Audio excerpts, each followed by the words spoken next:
अपने अस्त्र शस्त्र लेके घूम रहा है, जो भी खाने पीने की व्यवस्था, सोने के लिए कंबल, क्योंकि उसको पता है तिब्बत में, चाइना में सर्दी बहुत ज्यादा पड़ती है, वहीं से आया ये, तो इसको लगता है कि सर्दी बहुत ज्यादा लगेगा, हिंदुस्तान में भी सर्दी बहुत ज्यादा हुई, तो बढ़िया अपने बोरी बस्तर लेके चलता है साथ में।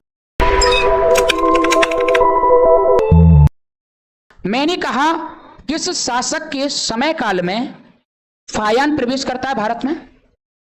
मैंने क्या समझाया कि फायान जो है वो चंद्रगुप्त द्वितीय के समय भारत में आता है, और जब भारत में आता है तो ये किसके पर्पज से आता है? ये लूट के पर्पज से थोड़ी आया, यात्रा के पर्पज से आता, घूमने के पर्पज से आता। बात समझ में आ गई? तो देखो जब ये भारत में आ जाएगा तो क्या क्या करेगा, देखो बढ़िया अपने अस्त्र शस्त्र लेके घूम रहा है, जो भी खाने पीने की व्यवस्था, सोने के लिए कंबल, क्योंकि उसको पता है तिब्बत में, चाइना में सर्दी बहुत ज्यादा पड़ती है, वहीं से आया ये, तो इसको लगता है कि सर्दी बहुत ज्यादा लगेगा, हिंदुस्तान में भी सर्दी बहुत ज्यादा हुई, तो बढ़िया अपने बोरी बस्तर लेके चलता है साथ में। दिखाई दे रहा है फायान चला आ रहा है। अभी जैसे ही भारत में आएगा तो क्या करेगा, देखो ध्यान से। ये बेटा कौन था? चीनी यात्री था, चीन से यात्रा के लिए आया था। चंद्रगुप्त द्वितीय के शासनकाल में कब आया था ये?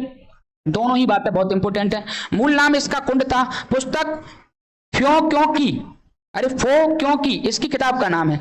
हाँ, तो हमें किताब का नाम याद रखना है। यह उत्तर पश्चिम भारत में स्थल मार्ग से भारत आता है, ये बात बहुत इंपॉर्टेंट है। ये जलीय मार्ग से भारत में नहीं आता है, किससे आता है? स्थल मार्ग से भारत में आता है। लेकिन वापस कहां से जाता है? आया तो स्थल मार्ग से था, लेकिन गया कहां से था? जल मार्ग से था। ये दोनों ही बातें हमें अच्छे से याद करना है। तो दोनों ही रास्ते का इसने भ्रमण किया। बात ये नहीं है कि इसको जाने का शौक था, बात ये थी कि भारत और तिब्बत से ये जानना चाह रहा था कि अगर स्थल से आएंगे तो क्या प्रॉब्लम या क्या समस्याएं आएंगी, और जब जल मार्ग से वापस जाकर के इसने ये देखा कि जब जल मार्ग से वापस जाते हैं तो क्या समस्याएं सामने आएंगी, तो इसने दोनों ही रास्तों को क्या किया है? अनुसरण किया है, बोले तो जाने का काम किया है। कहानी समझ में आ रही कि नहीं आ गई? आगे चलते हैं बेटा। ये बौद्ध स्थानों को देखने की लालसा, इसकी इच्छा क्या हुई थी? बौद्ध स्थानों को देखने की लालसा से कहां आया बेटा? बौद्ध धर्म चढ़ बढ़ करके काम कर रहा था। बढ़ चढ़ करके कौन सा धर्म काम कर रहा? बौद्ध धर्म। तो इसने जाना कि बौद्ध धर्म ऐसा है क्या भारत में, तो मैं जान करके देखता हूं और जाकर के वहां जानकारी लेता हूं कि क्या प्रभाव है इसका, तो इसकी जानने की इच्छा से भारत में आता है। फायान ने लगभग संपूर्ण उत्तर भारत का क्या किया था बेटा? भ्रमण, पूरे उत्तर घूमा था। इसने मध्य प्रदेश को ब्राह्मणों का देश कहा और यहां मृत्यु दंड नहीं दिया जाता। जब भी मध्य प्रदेश में आया तो उसने देखा कि यहां पर शकों का अधिकार है। बात सही की गलत है? बात सही की गलत? किसको पराजित कर रहा था ये?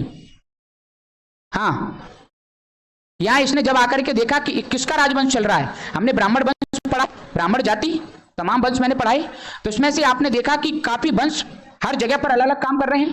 तो इसने स्पेशली आकर के मध्य प्रदेश में देखा कि किस वंश का प्रभाव है, बोले किस जाति का प्रभाव है? यहाँ ब्राह्मण जाति का। और इसने ये भी कहा यहाँ व्यक्ति को मृत्यु दंड नहीं दिया जाता। कोई भी व्यक्ति अगर गलती कर देता है तो यहाँ मृत्यु दंड नहीं दिया जाता। क्या किया जाता है? तो इसने कहा अगर बार बार राजद्रोह के अपराध में केवल दाहिना हाथ क्या कर दिया जाता है? काट दिया जाता है। अगर कोई व्यक्ति मान ही नहीं रहा, राज की बुराई कर रहा है, राज का अपमान कर रहा है, तो उसका दाहिना हाथ काट देते हैं। चांडाल की बात करें तो समाज से बहिष्कृत लोग हुआ करते थे। मैंने आपको पीछे भी पढ़ाया है, मैंने पढ़ाया था ये छुआछूत वाला, जब वैदिक धर्म हमने शुरुआत कर दी थी। चांडाल कहा जाता था। चांडाल पैदा कैसे होता है? पिता इसका कैसा होता था, माता कैसी होती थी? चांडाल। अरे चांडाल होता कौन है? चांडाल किसको कहा जाता है? मर जाओगे अब पक्का, समय आ गया बेटा तुम्हारा निकट। ध्यान से देखें, चांडाल की बात करें, समाज से बहिष्कृत लोग कहलाते थे चांडाल, समाज से बहिष्कृत लोग। लेकिन ये जन्म लेते थे, जन्म लेते थे उच्च कुल की मां और निम्न कुल की पिता। बात सही की गलत? उच्च कुल की मां और निम्न कुल का पिता, उत्पन्न होने वाली संतान। कंफ्यूजन है ना सर, धुआंधार कंफ्यूजन में घूम रहे हैं। मध्य देश के लोग क्रय विक्रय, नॉट क्रम विक्रय, क्रय विक्रय यानी विनिमय में किसका प्रयोग करते थे? कौड़ियों का। किसका प्रयोग करते थे? कौड़ियों का। फायान लंका और पूर्वी द्वीपों से होता हुआ कहां चला गया था? स्वदेश वापस लौट गया था। मैंने कहा समुद्री रास्ते से वापस गया, और जब समुद्री रास्ते से वापस गया तो देखो कैसे आया था। ध्यान से देखना, मैंने कहा ये भारत का भूभाग है, ये भारत का भूभाग है, ये तिब्बत है, यहां से आता है स्थल मार्ग से भारत में प्रवेश करता है।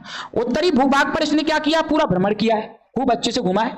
मध्य प्रदेश तक घूमने आ गया था। कहां तक आ गया थे? मध्य प्रदेश तक। अब यहां से क्या करता है? श्रीलंका तो नीचे है ना, श्रीलंका के माध्यम से जो विभिन्न द्वीप आपको दिखाई देंगे समुद्र में, उन द्वीपों का भ्रमण करते हुए कहां के लिए लौट जाता है? वापस चाइना के लिए वापस लौट जाता है, बोले तो तिब्बत के लिए वापस लौट जाता है। कहानी समझ में आई? तो इसकी यात्रा ये रही है, यहां से आया है, ऐसे आया, भ्रमण करते हुए ऐसे गया। कहानी क्लियर हो पा रही कि नहीं? तो श्रीलंका और द्वीपों से होते हुए वापस चली मार्ग से अपने देश वापस लौट जाता है।